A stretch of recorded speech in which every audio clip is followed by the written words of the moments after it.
have answered, I'll have to or I'll be glad to. And she worked an 8-hour shift, 8 times, 12 times, 288 times a day. What does it do to Miss Cooley if 288 times she hears herself say, I'll have to get the part number, I'm going to have to check your zip code, I'll have to get the engineers working on this, I'll have to call you back. I don't want to call you back, I don't like customers. What a drag, I hate my job, my life is miserable. Or she could give herself a little boost each time and say, I'll be glad to check on that, I'd like to get our engineers working on it, I'll be happy to call you back. She could use her language not just to shape others' perception of her, but her own feelings about herself and her work. Here's the way we're going to do things this evening.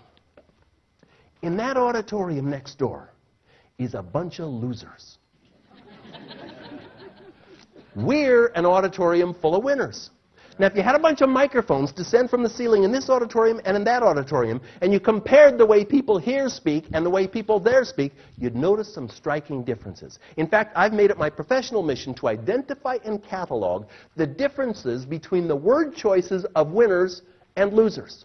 And they are marked. They are very dramatically different. And they fall into 9 categories, 9 trait areas. Tonight, I'm going to explain each of those 9 traits to you with some illustrative examples. And the first is that power talkers, we're going to say people who use language positively, people who are winners. And I'm not talking about rich people, unless you consider having successful careers, good friends, enjoyment of life, healthy families, and probably financial well-being.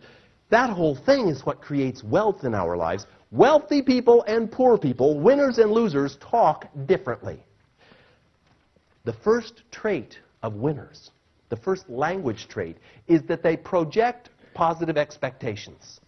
They let you know that working with them is going to be a positive experience. They don't say what typical people would say, those in the other auditorium. They'd say, Jim, I'm going to have to ask someone in customer service. They'll have to check with the plant. They'll have to call you back. They would instead make a conscious effort never to say, I'll have to, knowing that it's going to create a negative impression and make them feel bad and get lower levels of cooperation. They'd instead say what they'd be glad to do, what they'll be happy to do, what they'd like to do. They make a decision to purge from their daily vocabularies that phrase, I'll have to. And there's so many other ways that project positive expectations. Let's suppose that after the program, you decide you go out for a late snack. You arrive at a restaurant, the greeter is there at the podium, the individual says, I'm afraid I can't seat you until 10. Or that individual could say, I'll be happy to seat you at 10. The fact is the same. You're going to get seated at 10. You can either look forward to it as a positive experience or have it be a negative experience. What are you doing here tonight? Spending the night in this room? No. I don't think so. Spending is a depletion word. Spending says, I've got a certain amount of goodies and I'm going to let them drift away. People who are positive in their approaches to life replace spend with invest and enjoy. Absolutely, I want to enjoy our evening together here today, and I want it to be an investment. I want the time that you invest in here, the energy you put into this program, to give you a tremendous reward, a payback, because you'll be able to use it not just tomorrow at work, you'll be able to use it tonight with your family, you'll be able to use it in your friendships as well as your professional relationships.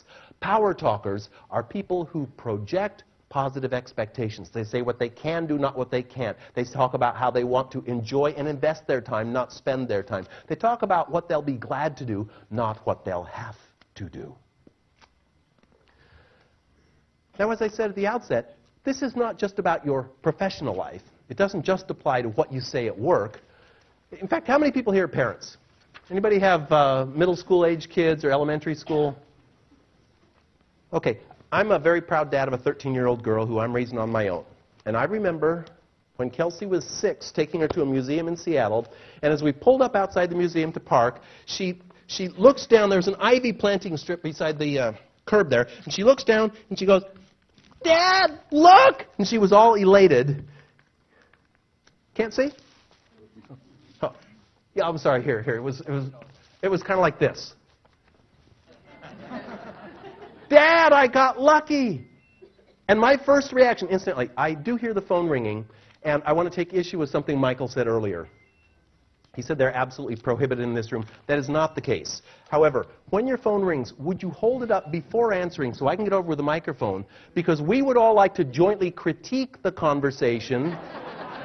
We'll offer some helpful suggestions. You know, when you say, I'll have to call you back, we're all going to say, no, Josie, I'll be glad to call you back. So it's fine to leave your phones on, but please just let me get to you with the microphone before you have the conversation. You know, Kelsey, when she found that dollar bill, my first reaction was to reinforce it, as those of us who are parents do. You know, what a lucky kid you are. And then I thought, hold it, wait. What is the behavior I want to train in my daughter? My most important job in my life is raising this girl. I don't want her to get the idea that maybe if I'm lucky, I'll get a good grade on something. Maybe I'll get a job someday. Maybe I'll enjoy my life if I'm lucky. No, I want her to know that she's responsible for creating good outcomes in her life. So fortunately, I caught myself and said, Kelsey, what an observant little girl you are. A lot of people walked right past that dollar bill. They didn't spot it because they weren't paying attention. You did, though, so you got the reward. And you do very well in your spelling tests, too. It's the same thing. You pay attention. You look carefully at the letter combinations. That's why you do so well. When you get into Harvard, I know that Power talkers are people who do not attribute successful outcomes in their life to luck. Power talkers give credit where due. Powerless people, those over there, when something goes right, say, well, for once I got lucky. Successful people, when things go well, they say, hold it now, what did I do well that created this positive outcome? Was it my planning? Was it my analysis of the situation? Was it my years of experience? Was it my professional background? What is it that allowed me to capitalize on this experience? And caution, I'm not talking about egotistical, I'm fabulous, that's why I sold the car. No. It's appropriately identifying the role that you took in creating the positive outcomes. And note that people who are successful winners in life are quick to share the credit. They don't just talk about what they did right. They talk about how others contributed and created positive outcomes. How many people here are not in the sales profession? Okay, so I see about 26% of us are dead wrong. Everybody here is in the sales profession. Whether you're in a job interview or meeting somebody for the first time or selling a product or service, we're all selling. Now, you know the 3/4 of you who recognize that you're in sales. You know, you go to program after program, and don't you always hear about the value of generating referrals from your current customer base as the very best way to bring in new business? And we all hear it, and not many of us do it. Some do. Some have great success at generating referrals from their existing customers. And I want to show you what they do to create that success. You can duplicate it. When I lived in California, my vehicles were insured by a company then called 20th Century, now 21st Century Insurance. And 20th Century Insurance was one of those specialized insurance companies that would only take you as a policyholder if you never file a claim, you have a low-risk vehicle, perfect driving record. I mean, if you got a Porsche and a couple of speeding tickets, forget it. They're not going to insure you. They, in short, only insure people who they have a very high level of confidence will not file claims. And as a result, their rates are about 1/3 lower than everybody else in California. Now, I noticed that every year I'd get a call from 20th Century, and it would go something like this. Mr. Walther, congratulations. It's your 1-year anniversary on your policy, and once again you've had a year of perfect driving. There are so few Californians who take their responsibility as seriously as you do. You're exactly the reason we're able to offer these low rates. And we want to be sure that we can continue offering them at this low level, or lower them for that matter. And that's why we want to be sure we don't just insure anybody. So congratulations on having an excellent, excellent driving record. Among your friends, we'd love to offer these rates, but only to people who are also outstanding drivers. Who are the first people, a couple of names that come to mind for you, of individuals who drive low-risk vehicles, who take their responsibilities seriously, who would never drink and drive, for example? We'd love to give them the same level of service and the same low rates we offer to you.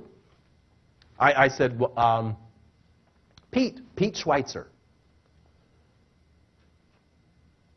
Well, do you suppose Pete Schweitzer then called me up and said, "The nerve! George, you gave my name and number to that insurance company and they called up and lowered my rates by 30%.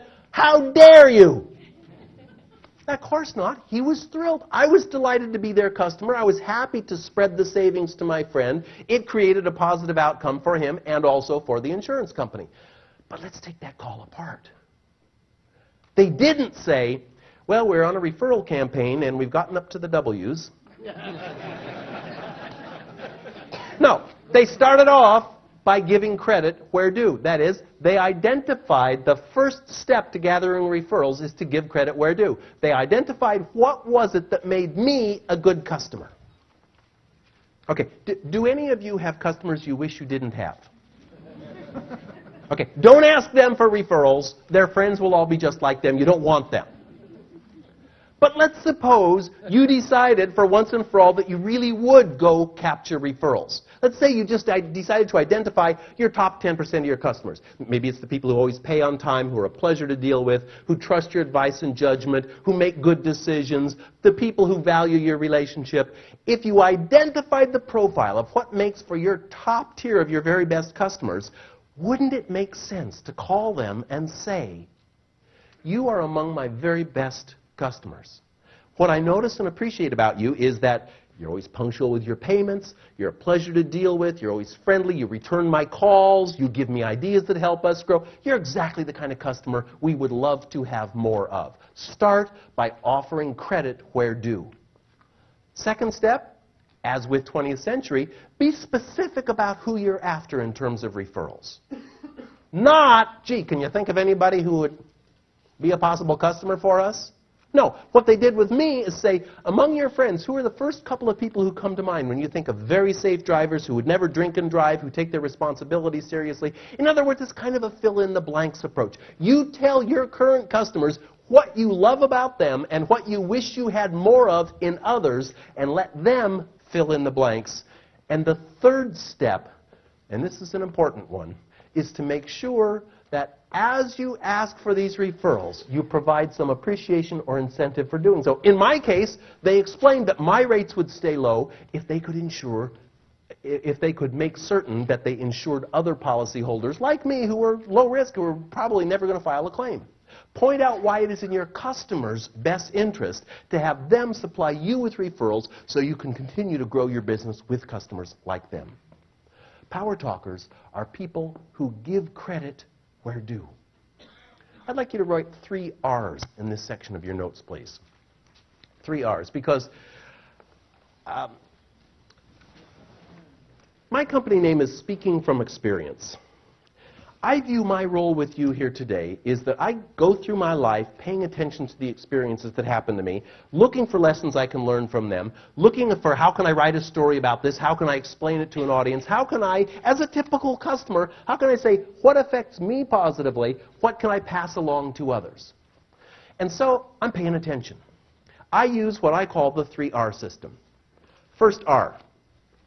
I recognize what impresses me positively as a customer. For example, I was speaking to a dental group in San Diego not long ago, and I had a suit pressed just before the presentation. I went to pick it up, and the individual, you go to the dry cleaner, there's that automatic conveyor belt thing that brings your clothes around, and then they punch in the number, and it comes around to your suit or your dress, your garment, and they take it off the hook, and then usually right by the cash register there's a little bar, kind of like a closet bar, and they hook it on there, and they ring you up, and then you take your clothes.